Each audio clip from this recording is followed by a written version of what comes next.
My name is Thomas Rongen. We are at this beautiful Inter Miami CF Stadium. Green grass, I can smell it by the way, which is awesome. And we're here obviously to promote the relationship between the Netherlands and the United States in a lot of different ways.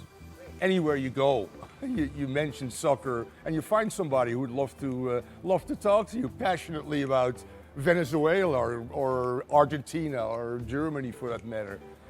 It bonds a lot of people. It makes things very easy for a young man like myself that came here at the age of 21 to adapt in my first city, which was Los Angeles, with a teammate, still my idol, and rest in peace, Johan Cruyff, the best coach ever in Rinus Michels, or total football, clockwork orange. Naranja mecánica, as they say in Espanol, was all part of my life before I came here and became an even bigger part of my life going forward as a player, but eventually as a coach as well. You know, so I came here as a player, I played here. The North American Soccer League, dominated by Pele and Johan Cruyff and George Best and Beckenbauer and Gerd Müller and some of the great Dutch legends as well, Johan Neeskens, Cruyff, Jan van Beveren, all former teammates of mine, all made the trek to the United States and we're really the founders of what we see in this country right now. People forget what happened here in the 70s when I came here, when some of the biggest stars were here. I felt a very strong affiliation with this country when the league collapsed. And most players went back to their countries. And I stayed here. I opened a little soccer store. I taught languages at Berlitz, Dutch and German. I became a high school coach. I became a college coach. And eventually I became a coach in MLS, coached 4 MLS teams. And that culminated into winning the MLS Cup in 1999. Which I'm very proud of, and obviously a great accomplishment, and one of my highlights of my coaching career, after the fact that I've been to a Senior World Cup as an assistant coach, to an Olympics as a head coach representing the United States in Beijing, 321 World Cups, chief scout of US soccer as well, traveling the world to look at players that potentially could play for the United States, and then eventually, here we are. I'm Nick Marsman, and I'm a soccer player for Inter Miami.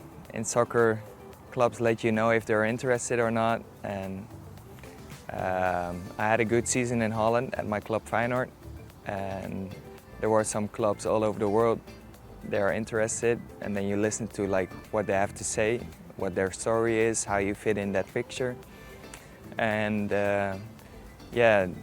Inter Miami did a big effort to get me here. They had a good story, what they wanted with me, how I could be important in the team, and yeah, that sounded very good. Yeah, I hope to bring some experience to the team, help the players, help the club to get some success. And I know it takes time. We have to create an own identity, how we want to play. We're working on that, and yeah. Set a good team to make it to the playoffs next year. Hi, I'm Sir Hansely Bam Bam Mulens, born and raised here in Curaçao on June 23rd, 1967. I'm 54 years old. You know, I played sports all my life here in Curaçao. Naturally, we were, my brother and I, younger brother, soccer player, as my father was a great soccer player on the island. He was the captain of the national team. Later on, we picked up softball, baseball, and volleyball. And by the time I was 16, I had to choose between all the sports, so I stuck with baseball. And 2 years after that, I became a professional player, signing with the New York Yankees. And you know, it's been 36 years since then, and you know, for 35 I was in professional baseball. And retired last year from coaching, and it's been great coming back home and opening this facility. So when I signed at 18 in 1985, naturally I was in high school here, HAVO, what we call it in Dutch terms, and getting ready to go to the Netherlands to continue my studies. And so I came back to school, and I said to the principal, Mr. Jonas, I signed a professional contract a couple of days ago in Dominican, so I'm gonna not come to school anymore so I can go practice to get ready to go to the U.S. in March. Are you crazy? Nobody's ever made it. What are you doing? You gotta go to the Netherlands next year. You're so close to get an education. That's it. It's too late. I already signed the contract. The most important one is becoming a major leaguer, the first one from Curacao. On that same day that I just explained, August 23rd, 1989, that opened the gates for all the rest of them that came after. There's been 15 others since in the past 33 years, so it's not very popular. So it's like half a player per year we're producing from this country. And then also the rest of the kingdom, you know, people from Aruba, from Bonaire, from St. Martin, from Ceiba, Statia, people in the Netherlands. All my friends that I went to school with were studying now in the Netherlands. And the second one was, I think, becoming an Olympian. In 2000, I got invited to become an Olympian to play for the Dutch team, and it was at Sydney 2000. It was a great experience to be amongst the 10,000 athletes, best athletes in the world in each different sports. And it was always fun to be around the Dutch quarters because it was always orange and then red, white, and blue. You know, you knew we were there. You know, so and then we were the only country that gave out bikes to everybody. So we had bikes sponsored by a company in Holland, I guess. And so we all had bikes that we drove around the village with. And so people were jealous of us because they had to walk everywhere and we got on our bikes and we biked everywhere, you know. During my last few years, they were trying to make me a coach. And I wasn't ready to coach yet. Because of my leadership abilities, I was always the captain of the team, the leader, the guy that always got guys going. I was the best player on almost every team I played. Just the leader in me made people believe. I spoke 5 languages, or I speak 5 languages. People, you know, that's an added value when you're coaching guys from all over the world. My name is Erin Bramajim. I'm the Director of Olympic and Paralympic Development in the Mayor's Office of International Affairs for the City of Los Angeles. I'd also say working with the Netherlands has been really enlightening. The Dutch are really pioneers in the field of sustainable major events, particularly looking at new ways of imagining circular economy and zero waste. We've been working closely with friends and partners through the Netherlands Business Support Office and others to identify potential lessons that we can adopt here in the city of LA. I'm Marius Haas. I'm one of the owners of Austin FC. No, I got to meet the team when they were starting to come to Austin to get a better understanding of the opportunity. And we built a strong relationship. So then when the ownership team wanted to establish Austin-based owners, I was one of the lucky ones that was asked to join the team. Grew up playing soccer. I'm originally Dutch, spent some time in Driebergen-Zeist. I've played for CDN. Grew up here in the United States afterwards, played in college, played a little bit after college, and then decided that was not going to be a career for me. But I've always loved the sport, always followed the Dutch league, Eredivisie, and I've always obviously watched the rest of the European leagues as well. Hi, I'm Andy Locknane, president of Austin FC. When we were privileged enough to be able to build a stadium for Austin's first ever major league team, you know, as a team in Austin, you have to contemplate tech forwardness. This is such a forward-thinking city, and so the same has to be said for the stadium that we built. So Q2 Stadium, you know, has a lot of layers of innovation. I mean, you can just look behind me, you can see seats that are part of a new seating technology that allows fans to remain cooler in what can be a warm Austin climate. But I like to think of our commitment to technology really in 3 areas: light, sound, and speed. And so from a lighting perspective, you've got the grow lights that SGL has been able to provide, which, you know, we have this enormous commitment to cooling the stadium, which comes with a big roof, which comes with some blocking of the light. And so we have the artificial light coming from SGL's lighting product, which allows us to maintain and manicure this beautiful Q2 Stadium field. Hi, my name is Weston Applefeller. I'm the Senior Director of Grounds for Austin FC. We are one of 2 now Major League Soccer clubs that have this type of grass. Houston put it in after us. We were the first. It's a variety of grass called Platinum TE, Seashore Paspalum. can handle the heat. It does relatively well in the shaded environments. It is the same grass that they're going to use in the 2022 World Cup.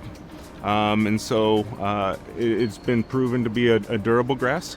And after a lot of researching and trying different options and looking at grasses in the shade, we settled on this one. So yeah, it's a very special variety of grass that we have here. So a lot of it is how much sunlight we have coming in. So the stadium that we have allows for sunlight and portions of it throughout the day, but with the layout and the orientation of it, the south end of our field gets roughly about 10 to 15 minutes of sunlight a day. Our grass needs somewhere around 6 to 8. Most grasses in this part of the world need somewhere around 8 to 10. And so as we look at it, we know no matter what, we're going to have to put them on the south end. And portions of the west side, depending if it's a cloudy morning or not, see less sunlight than the rest of the field. So we typically run them somewhere around the west side of the field or the south end of the pitch. So that determines a lot of it. But in those specific areas where we adjust them can vary between 50 to 100 feet. So the west sideline, for example, we may need more sunlight that day in the northwest corner, or just right in the west side in the midfield, and so we'll vary around where we put those. So my name is Kelvin Leerdam. I'm from the Netherlands. I'm an LA Galaxy player. I've been with LA Galaxy, I would say 8 weeks, maybe less. I'm here to play football, and that's the main goal. And so far it's been great. Actually, soccer is getting very popular in the US. It's the fastest growing sport, so yeah, it's heading into the right direction. The national team has been great. I think they're going to have a good World Cup. The difference between the Netherlands is just the history, I guess. As you know, Dutch people, we like to go to other countries and share what we know, and there's been people from the Netherlands here doing the coaching courses and stuff. Well, my name is Dennis Kroeze, and this is my brother Robert Kroeze.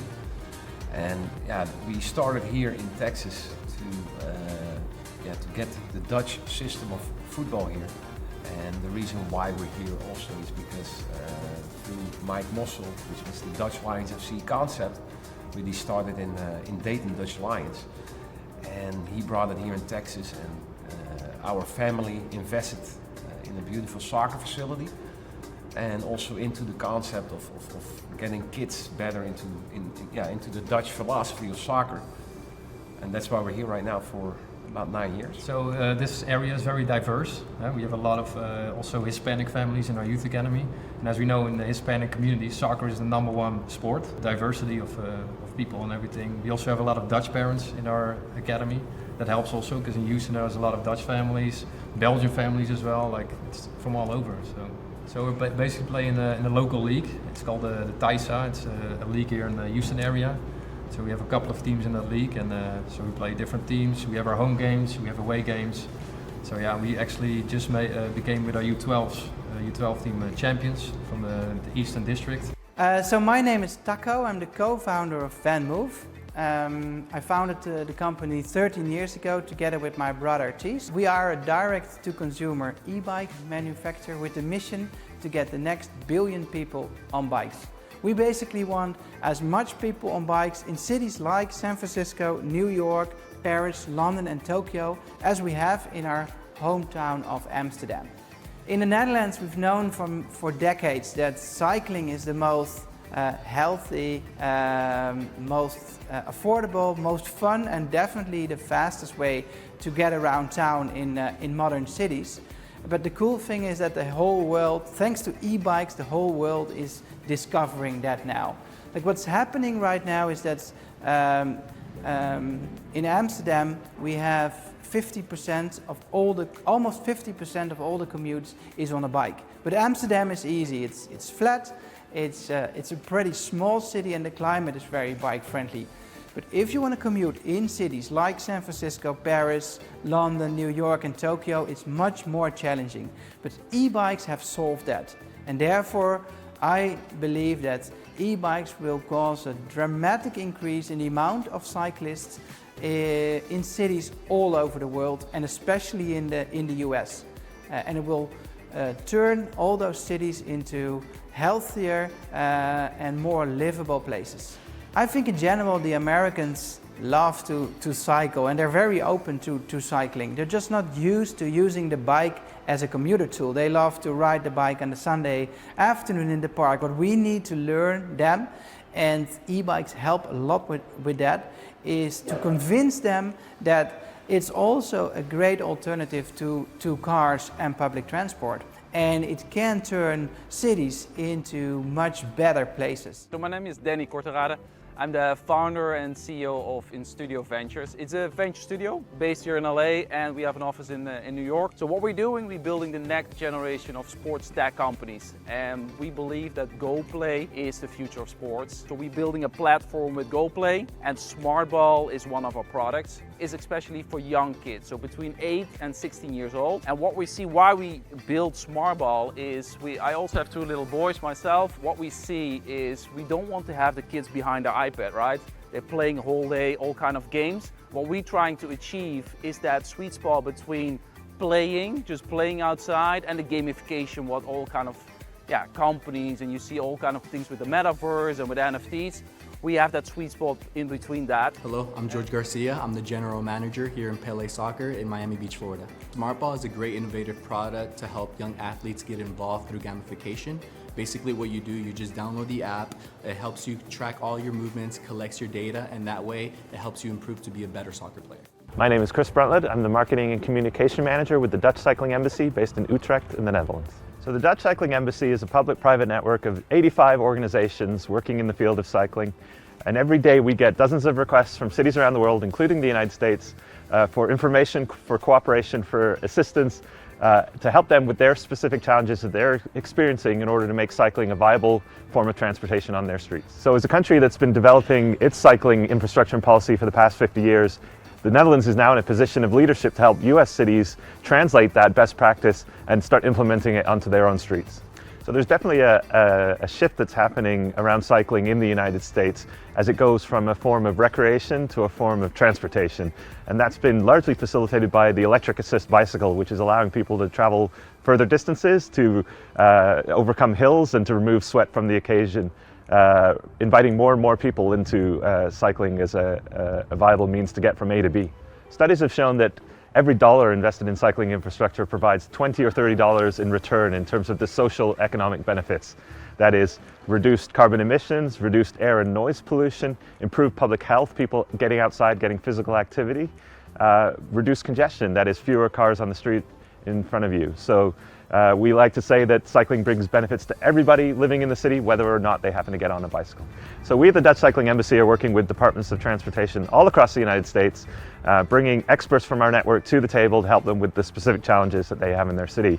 That is planning citywide networks of cycling infrastructure, designing protected intersections, cycle-friendly intersections that improve safety, and combining cycling and public transport as a single mode of sustainable transportation, drawing from 50 years of best practice here in the Netherlands. My name is Hanneke van den Pol. I manage games operations of Team NL and responsible for the logistical organizations of all multi-sport events where Team NL takes part in. 2028, that's a specific year, 100 years after the Games in Amsterdam. I think we have a connection historically, because I don't know if everybody knows that, but the Olympic flame was first lit in Amsterdam. That was a Dutch invention, and since then it never left. Participation of women in the Games is also invented during the Games in Amsterdam 100 years ago. Yeah, the most sustainable Games fit perfectly to our own ambitions. Actually in 2020 for the Games for Tokyo we made a footprint of our Olympic operation to do it better in Paris and even better in LA. And we invite other countries to do the same, to be critical on how we organize, how we travel, what we bring in, the clothes we're wearing, and to do it in a more sustainable way. So actually it fits perfectly, and we have a lot to learn, I think, in the Olympic movement, but yeah, I'd like to cooperate with LA to do that in the right way. We are already working on LA. Of course, we just had Tokyo and Beijing, which were very intense during Corona. But we are always searching in a very early stage for a network in the city where we are going to compete. We have tight contact with our consulate in San Francisco, and we are already looking for the best accommodations to host our team and our national house, where we celebrate all our performances. So yeah, that's the things we're doing right now, and looking forward to work together with all kind of parties in LA.